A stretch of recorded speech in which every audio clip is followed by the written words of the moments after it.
विवेक अब खुद कमाने वाला हो गया था, इसलिए बात बात पर अपनी माँ से झगड़ पड़ता था।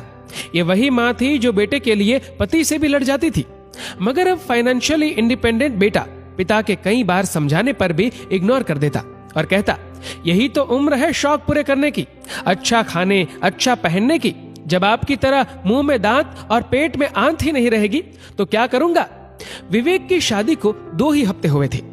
उसकी पत्नी किरण भी भरे पूरे परिवार से आई थी, इसलिए गृहस्थी की खुशबू में रम गई थी। विवेक की नौकरी अच्छी थी तो फ्रेंड सर्कल उसी हिसाब से मॉडर्न था। किरण को अक्सर वह पुराने स्टाइल के कपड़े छोड़कर मॉडर्न बनने को कहता, मगर किरण मना कर देती। वो कहता, कमाल करती हो तुम, आजकल सारा जमाना ऐसा करता है, मैं क्या कुछ नया कर रहा हूँ? तुम्हारे सुख के लिए सब कर रहा हूँ और तुम हो कि उन्हीं पुराने विचारों में अटकी हो। क्वालिटी लाइफ क्या होती है तुम्हें मालूम ही नहीं। और किरण कहती है, क्वालिटी लाइफ क्या होती है ये मुझे जानना भी नहीं है, क्योंकि लाइफ की क्वालिटी क्या है मैं इस बात में विश्वास रखती हूँ। आज अचानक पापा आईसीयू में एडमिट हुए थे। हार्ट अटैक आया था। डॉक्टर ने पर्चा पकड़ाया, 3 लाख और जमा करने थे। 1.5 लाख का बिल तो पहले ही भर दिया था, मगर अब ये 3 लाख भारी लग रहे थे। विवेक आईसीयू के बाहर बैठा सोच रहा था कि अब क्या करे। उसने कई दोस्तों को फोन लगाया कि उसे मदद की जरूरत है, मगर सबने कोई न कोई बहाना बना मना कर दिया। उसकी आंखें अब आंसुओं से नम थी। तभी किरण खाने का टिफिन लेकर आई और बोली, अपना ख्याल रखना भी जरूरी है, ऐसे उदास होने से क्या होगा, हिम्मत से काम लो, बाबूजी को कुछ नहीं होगा, आप चिंता मत करो, कुछ खा लो, फिर पैसों का इंतजाम भी तो करना है आपको। मैं यहाँ बाबूजी के पास रुकती हूँ, आप खाना खाकर पैसों का इंतजाम कीजिए। पति की आंखों से टप टप आंसू बहने लगे। किरण फिर बोली, कहा ना आपको चिंता मत कीजिए, जिन दोस्तों के साथ आप मॉडर्न पार्टियां करते हैं उनको फोन कीजिए, देखिए तो सही कौन कौन मदद को आता है। पति खामोश और झुकी निगाहों से जमीन की तरफ देख रहा था कि किरण का हाथ उसकी पीठ पर आ गया और वह पीठ को सहलाने लगी। विवेक ने कहा, सबने मना कर दिया, सबने कोई न कोई बहाना बना दिया।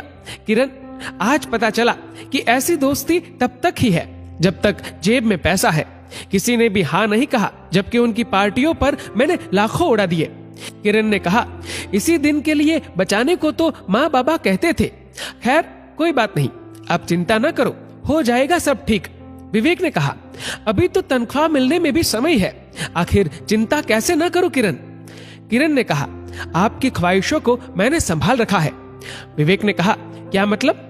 किरण ने कहा, आप जो नए नए तरह के कपड़ों और दूसरी चीजों के लिए मुझे पैसे देते थे वो सब मैंने संभाल रखे हैं।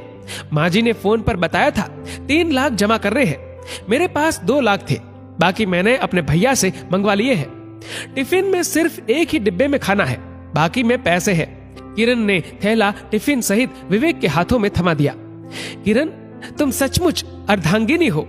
मैं तुम्हें मॉडर्न बनाना चाहता था, मगर तुमने अपने संस्कार नहीं छोड़े और आज वही काम आए। सामने बैठी माँ की आंखों में आंसू थे। उसे आज खुद के नहीं बल्कि पराई माँ के संस्कारों पर नाज था और वो बहू के सर पर हाथ फेरती हुई ऊपर वाले का शुक्रिया अदा कर रही थी। दोस्तों, इस वीडियो को लेकर आपकी क्या राय है नीचे कमेंट करके जरूर बताएगा। और अगर आपको ये वीडियो अच्छा लगे तो इस वीडियो को लाइक करेगा, शेयर करेगा ज्यादा से ज्यादा लोगों तक। और ऐसे ही और भी इंस्पिरेशनल वीडियोस के लिए सब्सक्राइब करें हमारे यूट्यूब चैनल को और फेसबुक पर फॉलो करें हमारे पेज को। धन्यवाद।